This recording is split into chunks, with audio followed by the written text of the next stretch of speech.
Bueno, hablar del COVID pues ya no es nada nuevo, pero igual vamos a hacer una pequeña introducción acerca de lo que son los coronavirus. El coronavirus pues son virus que existen en la naturaleza desde hace mucho tiempo. De hecho, son ya reportados en los libros de microbiología desde los años 1950 como causantes de diversas infecciones, más que todo de tipo respiratorio. Tal vez no era conocido para la población en general, pero los resfriados pues son ocasionados por coronavirus, diversos tipos de coronavirus. Es una amplia familia y que ya desde hace una década pues veníamos escuchando acerca de ellos debido a la aparición de casos en el Oriente, en Asia, en primera instancia sobre el que causó el síndrome respiratorio agudo o conocido como SARS-CoV, y luego pues el síndrome respiratorio Oriente Medio, que era el MERS. Para el año 2019 pues aparece este nuevo coronavirus al cual se le denomina SARS-CoV-2 y que a la enfermedad se le denomina pues COVID-19. Una enfermedad que aparece en China y que se extiende rápidamente a diversas partes del mundo, incluido nuestro país. Entonces, conocemos que la estructura del virus, pues, se les denominan coronavirus precisamente por las proteínas y espículas que poseen, que le dan esa apariencia de una corona. El virus en sí, pues, tiene algunas proteínas, una de las más reconocidas o importantes, la spike. De ahí tiene maglutinas, membranas de glicoproteínas, su material genético, que es ARN, y la envoltura que poseen de capas lipídicas, ¿no? Entonces, este virus se transmite a los humanos. De hecho, se atribuye que es un virus de animales que por diversas circunstancias se pasó al hombre, ¿no? Entonces, su proteína spike tiene como célula diana los receptores ACE de las células humanas, ¿no? Principalmente del pulmón.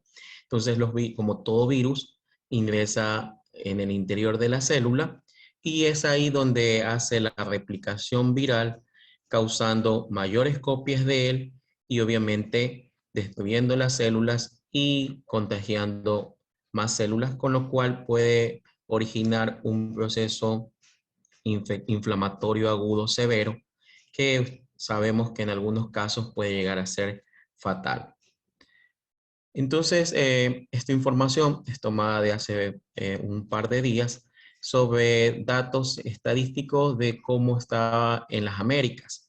Entonces, sabemos que el COVID, pues, rápidamente cruzó fronteras de diversos países, 54 países y territorios, casos acumulados 88.5 millones, muertes acumuladas 2.2 millones, con un porcentaje de fatalidad de 2.46%. Estos datos son tomados de la página de,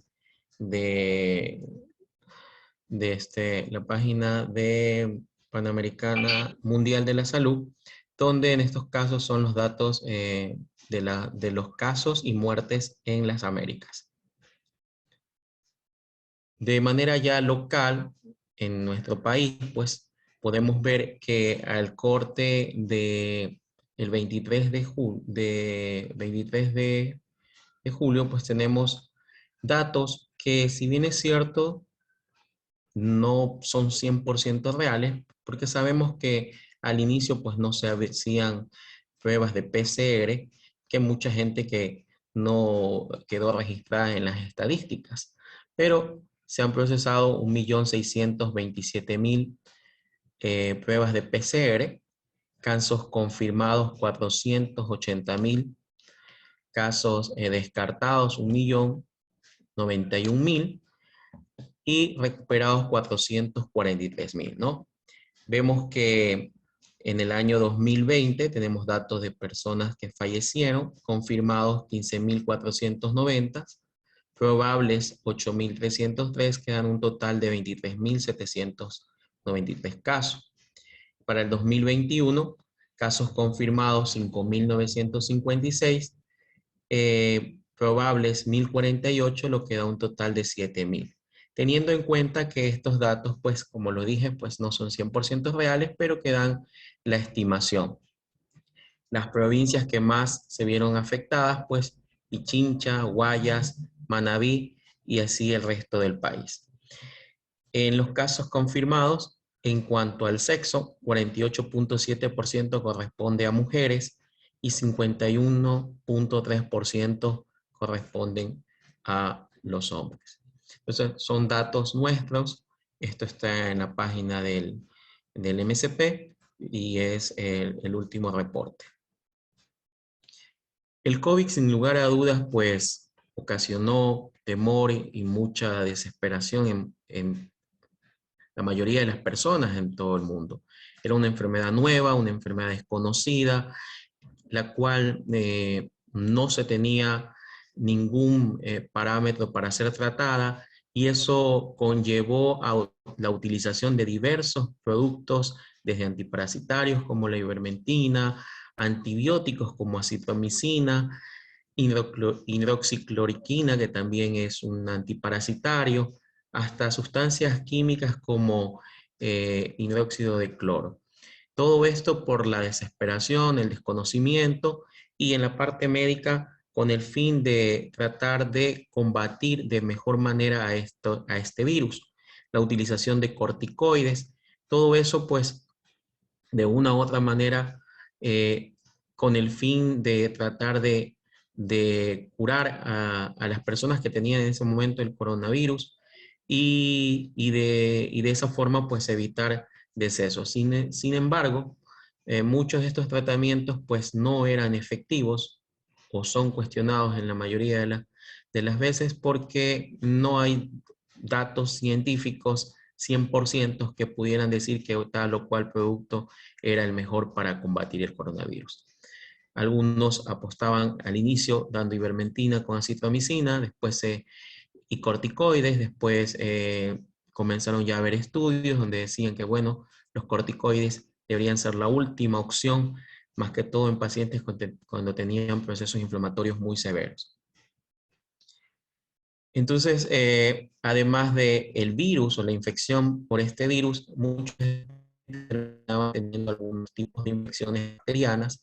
Entonces, en un estudio realizado con 3.338 pacientes de diciembre del 2019 a marzo del 2020, se evidenció que, bueno, las coinfecciones solo llegaban a un 3.5%, que habían infecciones secundarias en un orden de un 14.3%, pero a pesar de que era un porcentaje bastante bajo las coinfecciones, el 71.8% de los pacientes recibió antibióticos. Sabemos que esto de recibir antibióticos, pues de una u otra forma es una bomba de tiempo, más que todo en la era de la resistencia antimicrobiana. Entonces aquí les voy a presentar algunos datos y estudios los cuales se podían demostrar algunos de los microorganismos y los porcentajes.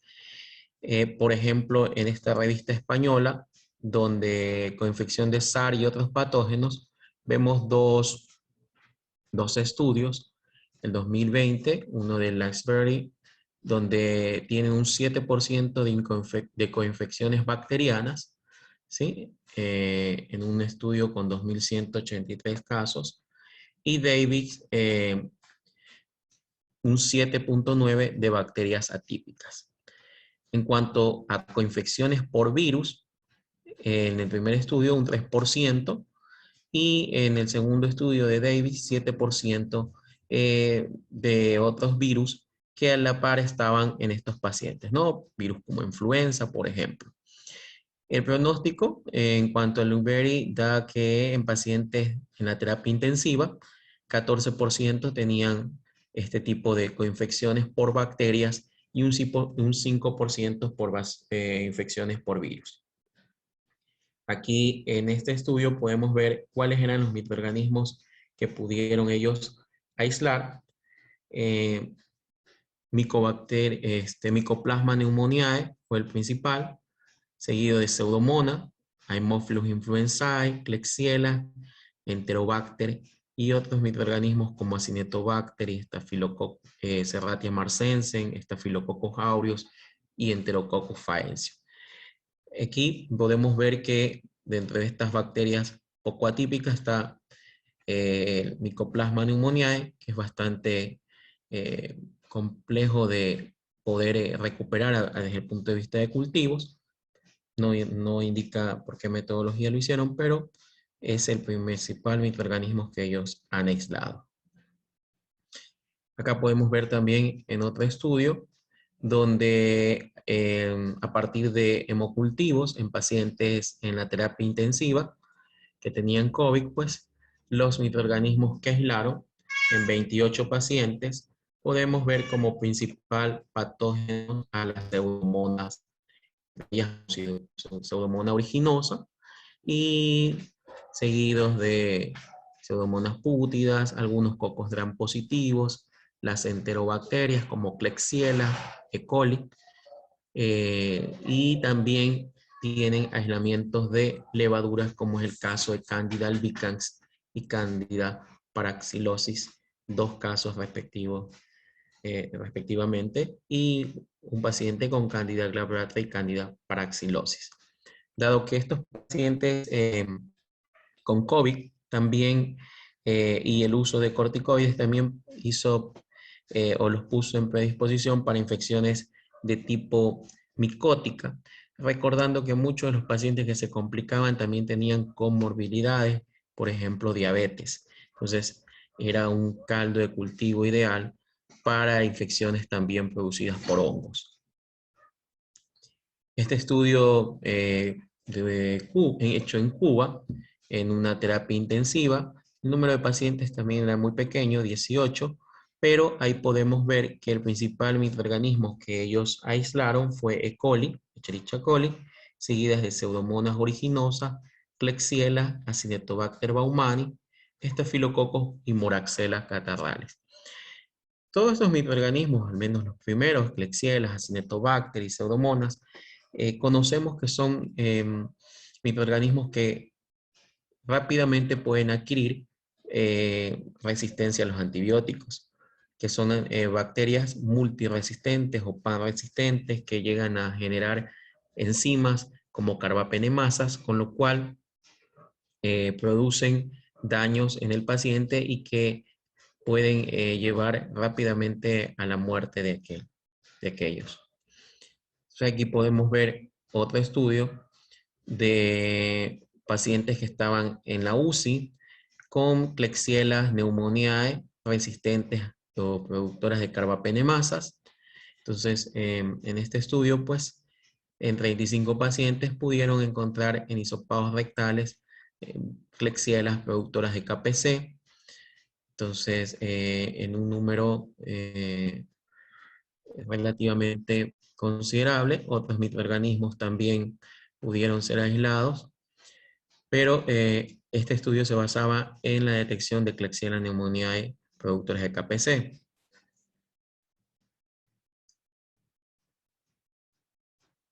Aquí podemos ver lo que les decía en otros estudios, que a pesar de que más del 70% de los pacientes han recibido antibióticos, al menos las coinfecciones solo se dio en un orden de un 8%.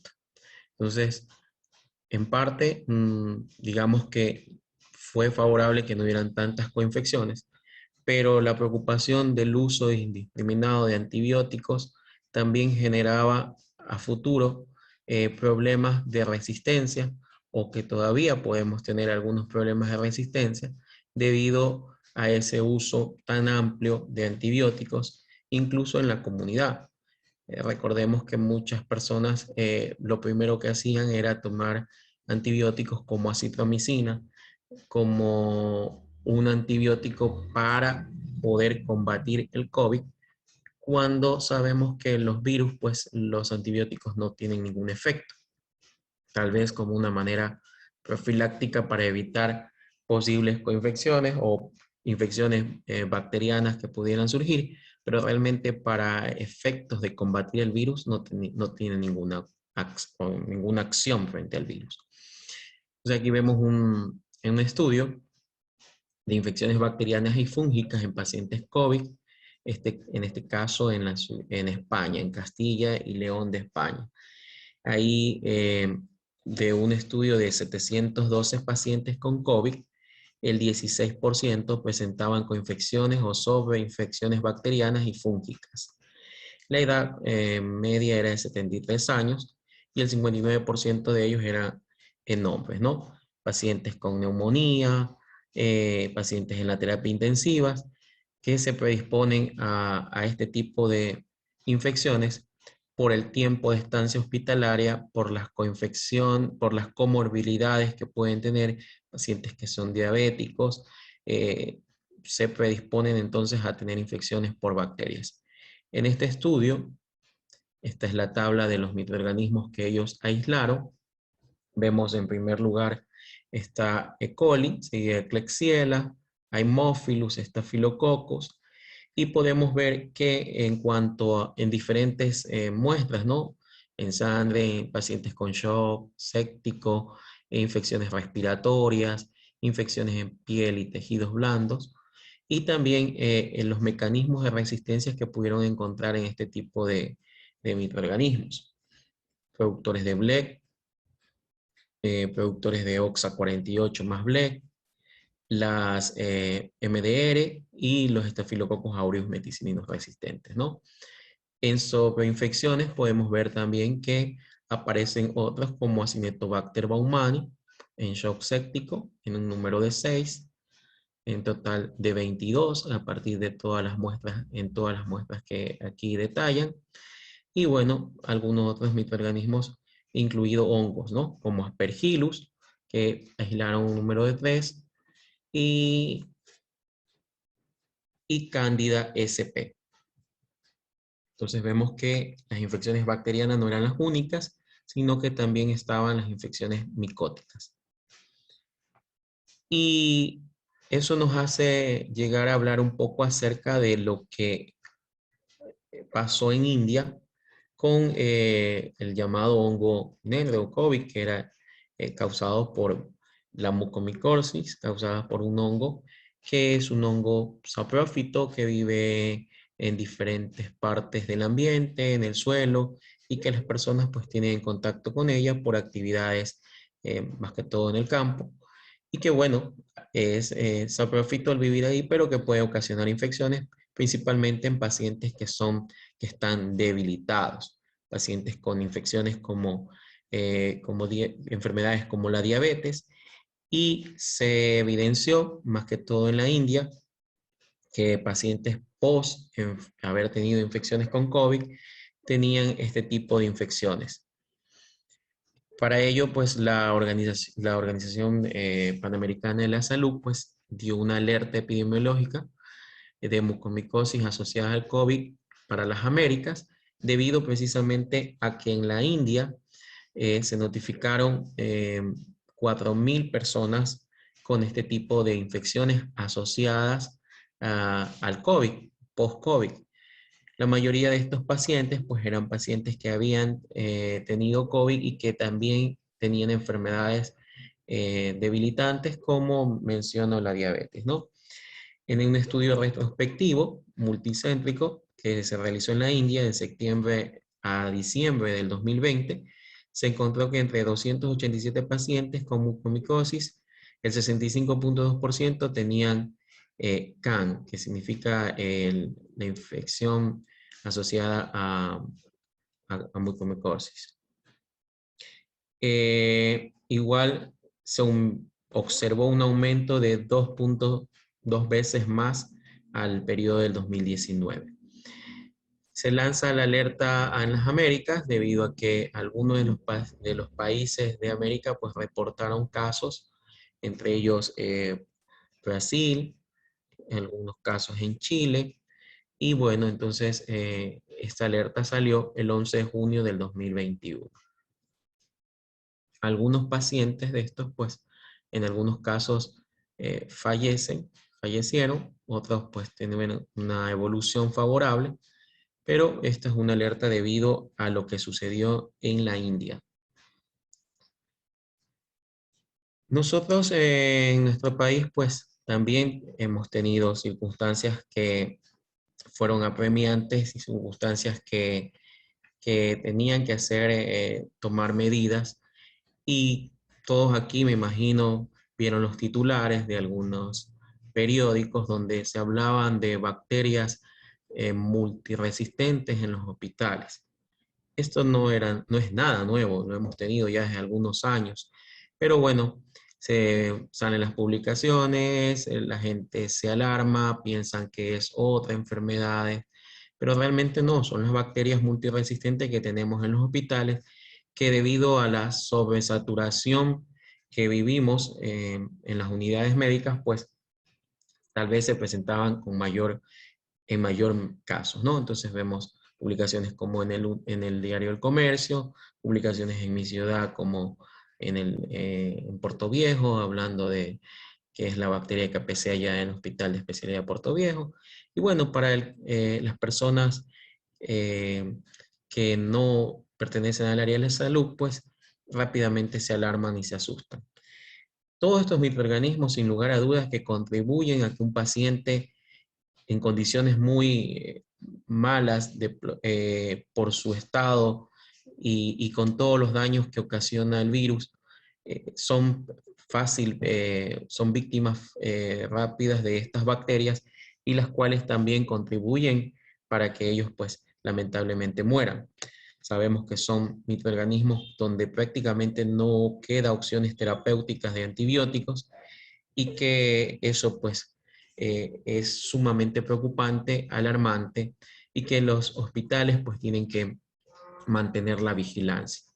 ¿Y por qué? Dado que en nuestro país ya hemos aislado estos mecanismos de resistencia desde hace varios años, y esto está reportado en la página del INSPI, donde podemos ver una cronología de algunos aislamientos en diferentes años, ¿no? Solo para mencionar unos que otros, en el 2010, pues, se detecta la primera KPC Black en la ciudad de Quito.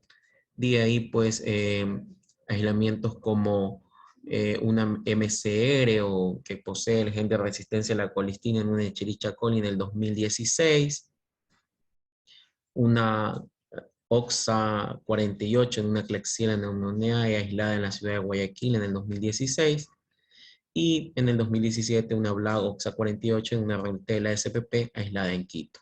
Por lo tanto, nosotros ya tenemos en nuestros hospitales estos tipos de microorganismos que, si bien es cierto, todas las medidas que se tomen en ellos hace a que se tenga un porcentaje muy pequeño, y que lo que se evita es que haya brotes por este tipo de microorganismos o que no se presenten.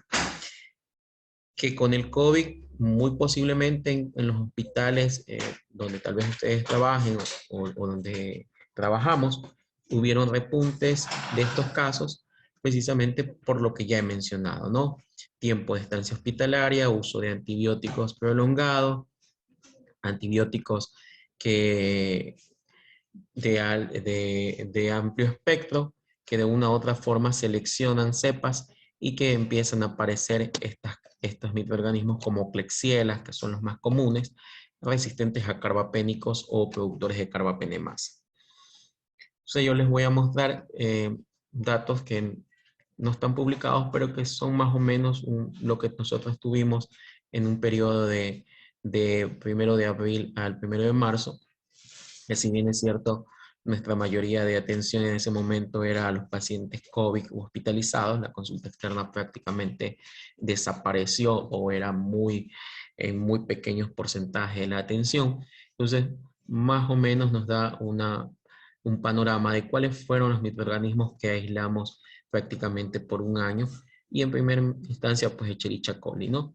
Seguida de Klebsiella pneumoniae, En tercer lugar, Pseudomonas aeruginosa, Staphylococcus aureus, Proteus mirabilis, Staphylococcus epidermidis, Enterococcus cloacae, Acinetobacter baumannii, Enterobacter aerogenos, Enterococcus fecalis y otros.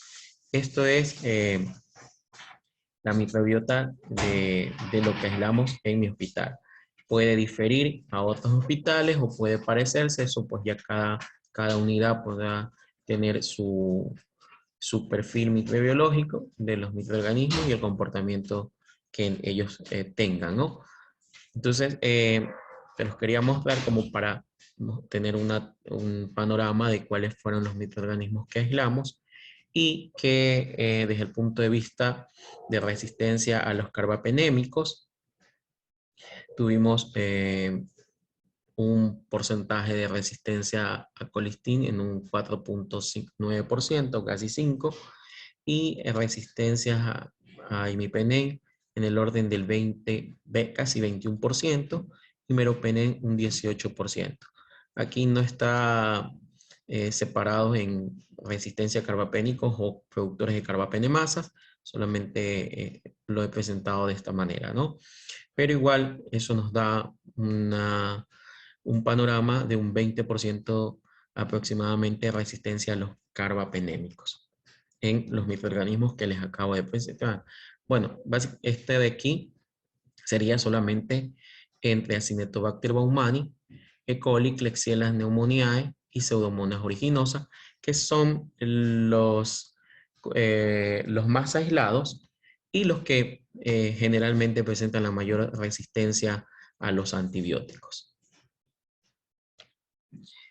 Entonces, es sumamente importante desde el punto de vista del laboratorio clínico poder identificar estos tipos de mecanismos por diversas metodologías. Tal vez la más accesible es la de difusión de discos, o algunos puedan tener ya metodologías como biología molecular, pero lo importante es poder identificarlos y poder reportarlos en sus unidades a los médicos la producción de alguno de estos mecanismos de resistencia. Por lo tanto, hablaré brevemente de ellos por la importancia que eso significa desde el punto de vista del laboratorio clínico. Entonces sabemos que para la identificación de las BLEC, desde el punto de vista fenotípico, lo pueden hacer a través de la utilización de amoxicilina más ácido clavulánico y de cefalosporinas de tercera generación, colocados de una forma en la cual podamos observar esta deformación o efecto huevo, con lo cual me indicaría que está presente el mecanismo de resistencia, ¿no? Aquí hay 3 fenotipos distintos de producción de BLEC. ¿En qué significa? Pues entonces que todos los antibióticos beta-lactámicos van a ser resistentes, excepto cefuxitin y los carbapenémicos. En el caso de las carbapenemasas de tipo KPC, pues necesitaríamos utilizar ácido borónico y cefalosporinas, y carbapenémicos como imipenem o meropenem. En el caso de las metalo, pues necesitamos usar ECTA. De igual manera, se colocan en este caso en el centro el ácido borónico y a los costados los antibióticos carbapenémicos, y buscamos estos efectos que de acuerdo a la cepa se pueden presentar, ¿no? En este vemos la sinergia entre imipenem y ácido borónico, y en el caso de acá está incluido imipenem y meropenem. El que se evidencien estos fenotipos pues nos indicaría la presencia de esta enzima, ¿no? Son métodos manuales, métodos fenotípicos, que no son los únicos que se pueden usar. Debería incluso usarse otros tipos de metodología para poder tratar de identificar estos mecanismos de resistencia. Este es el caso, en cambio, de una metalo. Vemos la sinergia que se produce en la cercanía del disco que contiene ECTA. En este caso, vemos método de inactivación de carbapen. Entonces, aquí es un método donde necesitan una cepa ATCC de Escherichia coli 25922 y donde se va a inactivar el antibiótico de meropenem con la cepa que posiblemente tenga el mecanismo, ¿no? Entonces se suspende en una asa llena de bacterias en agua, se adiciona el antibiótico, en este caso el meropenem de 10 microgramos, se incuba por 2 horas a 35 grados centígrados. Luego, en el Müller-Hinton, que se ha hisopado con la Escherichia coli, se coloca el antibiótico.